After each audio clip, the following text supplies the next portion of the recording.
Hey guys, Jess with Wreath. So today we are going to be cutting our mesh and our ribbon to get ready for the fall wreath that we're making. In the last video where we prepped all of our leaves and our sign and put all of the pipe cleaners on our frame, I gave you the item numbers and the SKUs for the ribbon and the mesh, so if you wanted to go check that out, you can definitely do that. All right, so what I'm doing is I'm cutting these to about 22 inches. We're cutting 12, so we're doing that here. So we're at 3. So what we're doing here is we're going to be making what's called a pancake wreath.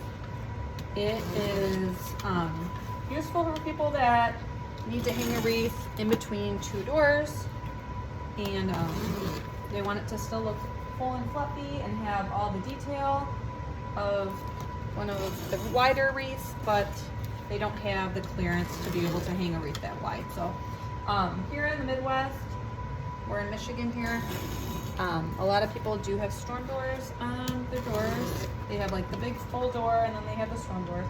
1, 2, 3, 4, 5, 2, 4, 6, 7. Just keeping track because we're only cutting 12 pieces here today. Okay, so yes, we're making this wreath. I've made a few of these in the past.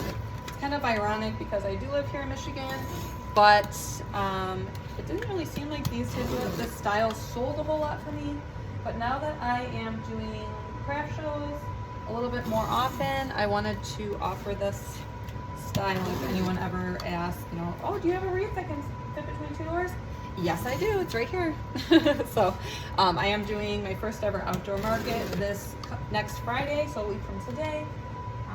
1, 2, 3, 4, 5, 6, 7, 8, 9, 10, 11, 12. Perfect. Okay, so I have 12. That's all we need for this wreath. This ribbon, or this mesh is gorgeous. It's like a burnt orange. It's kind of like dimensional. It has like reds and coppers and all the good fall feels. So for my ribbon, I use scissors. I do not use a rotary cutter. Some people use a rotary cutter, to each his own, but it seems to work best for me to use scissors. This is a brand new roll of ribbon. When they come, a lot of times they're folded under, so they have that little crease. And most people will not notice, but I will. So I always want to put up my very best for my customers. I value everybody, whether it's the money that I make from the sale or the money that the customer is spending on the wreath. I realize that times are a little tight right now. Money is tight, times are a little tough. So I want to make sure that I am giving my customer the very best of what I can give them. So we are doing a fall wreath here. As you can see, the colors are really pretty here. We have bronze and olive greens and gold, a little bit of gold. And then we have the rustic feel of the burnt orange and the dark burlap color. So we normally cut our ribbons for the bigger wreaths between 12 and 13 inches. These ones we're doing at 14, and we're going to need 12 sets. So how I roll it out is I just hang it over the table a little bit. I put one on top of the other and cut it like that. So this is a 1.5 and a 2.5 inch wired ribbon. I only used wired ribbons in my wreath because if for some reason, like when you have it in storage or something like that, and it gets a little bit, not wrinkly, but a little bit squishy, you can straighten it back out and make it look good as new. So we need 12. We have 1, 2, 3, 4, 5. So are you guys thinking about fall yet? What do you think? I am. Well, so we still have, now that the 4th of July is over, I feel like the summer just flies by. I don't know what you guys think about that, but it always goes like that for me. I feel like super thankful that we still have so much time left. I feel like school starts a little bit early this year because Labor Day falls kind of in a weird time. Kind of around when it always does, but it just seems like school's starting earlier this year. I think I have 1, 2, 4, 5, 6, 7, 8, 9. Okay, so I have 3 more. So try and cut them quickly. All right. All right, and then we're just going to, like we always do, to dovetail them, because it just gives it a little bit of a prettier edge. And what I normally do is I'll take like 3 or 4, stack them on top of each other, fold it in half, and then cut up towards the wire edge, and it gives this really pretty dovetail like that. So here we go. If you don't need to see this step, feel free to step on by to the next video, but I figured some people might need the help of seeing all the steps that go into making a wreath. So here we go. I'm here to provide that for you since I have to do it anyways. I might as well do it together. I did go live a little bit ago on my Facebook page over at peekaboo-wreaths.com, same as my username on here on YouTube and Instagram and Etsy and Pinterest. I think that's all the things.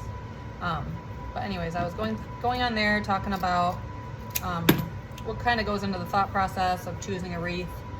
I know that some of you guys have asked about like talking about that, like how do you choose which ribbons, how do you choose the mesh, you know, to go with which sign, and I thought that might be helpful to some. So if you're interested in that, you can head over to my Facebook and check that out. Today is July 11th, so you might have to scroll down depending on when you're watching this and find the Facebook Live from July 11th. I do most of my wreath making here on YouTube, but I just figured trying new things, you know, and it might help with the algorithm to go live on Facebook apparently. So just like we were doing before, we're just cutting these. We do have, like I said before, the 12 ties. So we're going to make the 12 ribbon bundles. If I counted correctly, we might have 13 or 11. It's kind of hard for me to count and talk at the same time. So here we go. We're just snipping this. This is our last bunch here. With this pancake style of wreath, we do cut the ribbons a little bit longer because we do have, we want to see them even on the lower levels. I got a little bit of hot glue on there. I was trying to get it off, but it's sticking. So that's what we're doing with that. Okay, so I have these set aside. I have my wreath or my leaves right here. I'm gonna have to get 6 bundles, so let me get 2 of those from off camera. Let me go grab those real quick. And then we'll be able to add our mesh in. All right, so in our last video, I showed you guys about how these leaf picks, they were originally longer. They had 4, or actually 6 sets of 2 of these leaves on each one. So what I did is I just snipped it off, put a little bit of hot glue right here on the edge here, and then so that the leaves can't push off, because these are, you can push these up and down, and then it looks like this. So it's just a way to stretch it up, stretch your dollar a little bit. And if you think that hot glue is like a little bit too prominent, like this one here, I don't know if you can tell, the hot glue is like a little bit obvious. So I'll just snip off that top part so we only have a little bit that has the hot glue on it. Just a little bit, but enough to keep the leaves from falling off, because nobody wants that. Okay. So I'm just snipping it just a little bit. All right. Okay. So we have all 6 of these. We have our mesh cut, and we can start adding on our mesh and ribbons now. So right here we have our 14-inch wire frame, and it has 12 ties. If you want to see me add the ribbons and mesh onto this, Stay tuned to our next video. Thanks so much.